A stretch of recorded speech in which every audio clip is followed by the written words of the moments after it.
আসসালামু আলাইকুম। শুরুতেই জানিয়ে দিব এখনকার গুরুত্বপূর্ণ সংবাদ শিরোনাম। শেখ হাসিনার হুঁশিয়ারিতে চাপ বোধ করছেন কিনা প্রশ্নে যা বললেন আইন উপদেষ্টা। খালেদা জিয়ার ভাগ্নে শাহরিন কারাগারে। ডক্টর ইউনূসের মাস্টার স্ট্রোকে চাপে ভারত। শেখ হাসিনাকে চুপ রাখতে পারবেন না মোদি। এতক্ষণ শুনছিলেন সংবাদ শিরোনাম। পুরো খবর পেতে ভিডিওটি শেষ পর্যন্ত দেখুন। সর্বশেষ খবর পেতে চ্যানেলটি সাবস্ক্রাইব করুন। এবার বিস্তারিত। শেখ হাসিনার হুঁশিয়ারিতে চাপ বোধ করছেন কিনা প্রশ্নে যা বললেন আইন উপদেষ্টা। আইন, বিচার ও সংসদ এবং প্রবাসী কল্যাণ ও বৈদেশিক কর্মসংস্থান মন্ত্রণালয়ের দায়িত্বপ্রাপ্ত উপদেষ্টা অধ্যাপক ডক্টর আসিফ নজরুল বলেছেন, অন্তর্বর্তী সরকারের প্রধান উপদেষ্টা অধ্যাপক ডক্টর মোহাম্মদ ইউনূস নির্বাচনের যে টাইমলাইন দিয়েছেন এর কোনো রকম ব্যত্যয় হবে না। তার কথা সবার বিশ্বাস করতে হবে। সম্প্রতি রাজধানীর হেয়ার রোডে তার সরকারি বাসভবনে দেয়া এক সাক্ষাৎকারে সমসাময়িক বিভিন্ন ইস্যুতে খোলামেলা কথা বলেন সরকারের এই উপদেষ্টা। আওয়ামী লীগ সভানেত্রী শেখ হাসিনা অন্তর্বর্তী সরকারের বিচারের কথা বলেছেন, এতে আপনি ভীতু বা চাপ বোধ করছেন কিনা? জবাবে ডক্টর আসিফ নজরুল বলেন, প্রশ্নই আসে না, কোনো চাপ বোধ করছি না।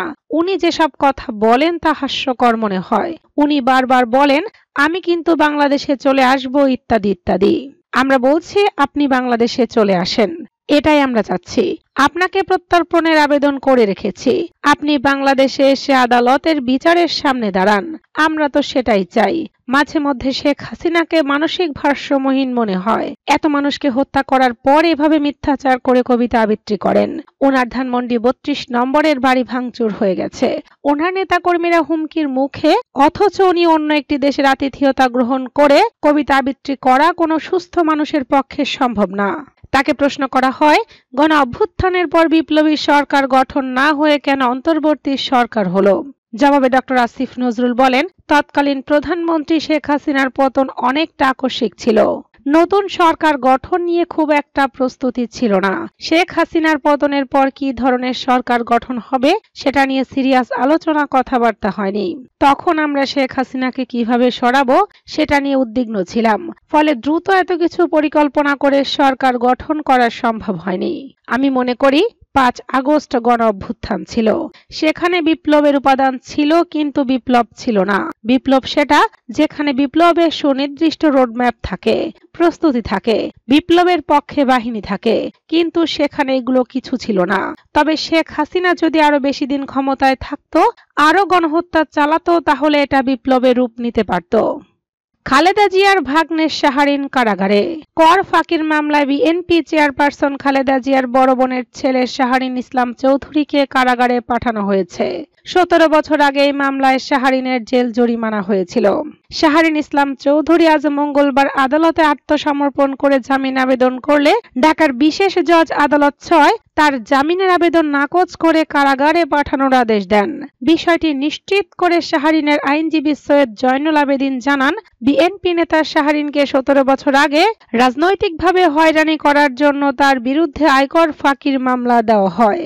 আইনজীবী সৈয়দ জয়নুল আবেদিন আরো বলেন, শাহরিন ইসলাম নীলফামারী ১ আসনের সংসদ সদস্য ছিলেন। অনেক বছর তিনি বিদেশে ছিলেন। বর্তমানে তিনি অনেক অসুস্থ। আইনজীবীদের তথ্য অনুযায়ী শাহরিন ইসলামকে ২০০৮ সালে ৮১ লাখ টাকা আয়কর ফাঁকির মামলায় ৮ বছরের কারাদণ্ড দেন আদালত। এছাড়া তাকে ৯২ লাখ টাকা জরিমানা করা হয়েছিল। জামিনের আবেদনে শাহরিন উল্লেখ করেন, বিচারিক আদালত থেকে তিনি ন্যায় বিচার পাননি।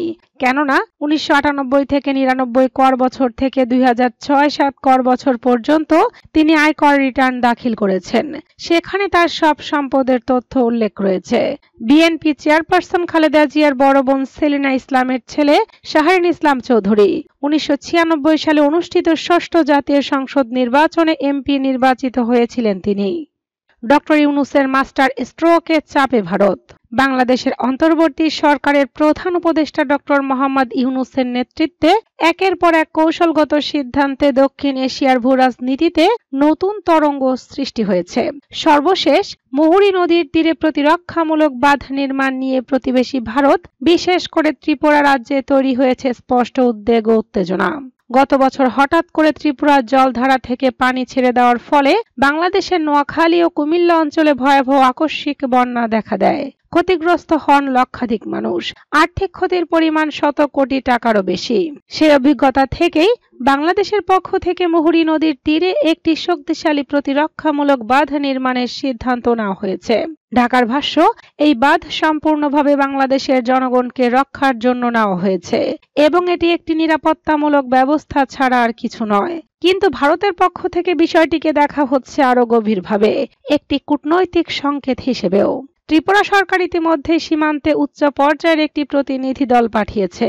এনডিটিভির খবরে বলা হয়েছে, দক্ষিণ ত্রিপুরার সীমান্তবর্তী এলাকায় উদ্বেগ ছড়িয়ে পড়েছে। কেউ কেউ এটিকে কেবল একটি বাধা নয়, বরং বাংলাদেশের শক্তিশালী বার্তা হিসেবে দেখছেন। ত্রিপুরার জলসম্পদ দফতরের সচিব কিরণ গিত্তে জানান, আমরা বিষয়টি গুরুত্বের সঙ্গে পর্যবেক্ষণ করছি এবং প্রয়োজনীয় প্রতিরক্ষা প্রস্তুতি নিচ্ছি।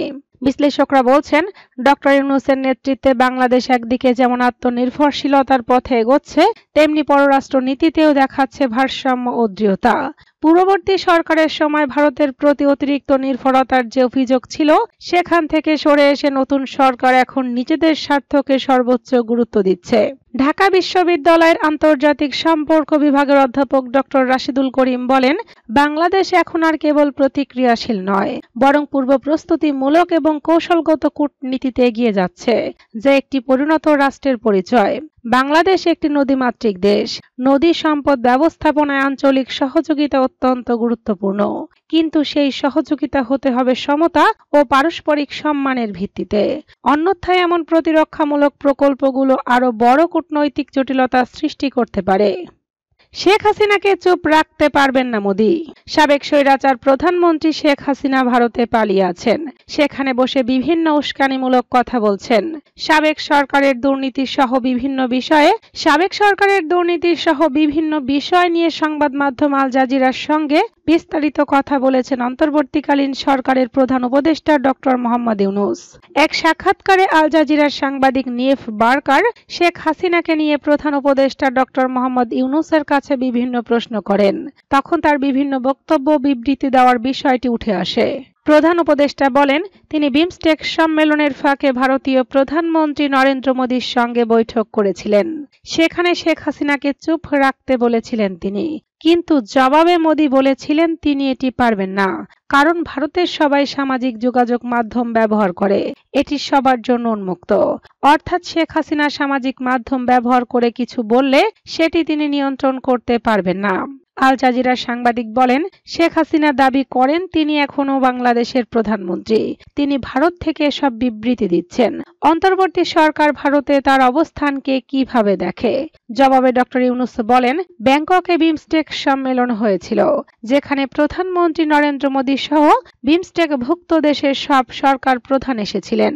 তার সঙ্গে আমার কথা হয় এবং আমি তাকে স্পষ্ট করি, ঠিক আছে, যদি শেখ হাসিনাকে আপনি রাখতে চান, তাহলে এ বিষয়ে আপনার সঙ্গে আমি কিছু করতে পারবো না, কিন্তু অবশ্যই তিনি যখন সেখানে থাকবেন তার কথা বলা উচিত হবে না, কারণ তার বক্তব্য আমাদের জন্য সমস্যার সৃষ্টি করে। তিনি বক্তব্য দিয়ে বাংলাদেশের মানুষকে উত্তেজিত করেন, আর এজন্য আমাদের ভোগান্তি পোহাতে হয়। আল জাজিরা সাংবাদিক নিয়েফ বার্কার তখন জিজ্ঞেস করেন, মোদী কি বলেছিলেন? জবাবে ডক্টর ইউনূস বলেন, তিনি বলেছিলেন ভারত হলো এমন দেশ যেখানে সামাজিক মাধ্যম সবার জন্য উন্মুক্ত। আমি এটি নিয়ন্ত্রণ করতে পারবো না।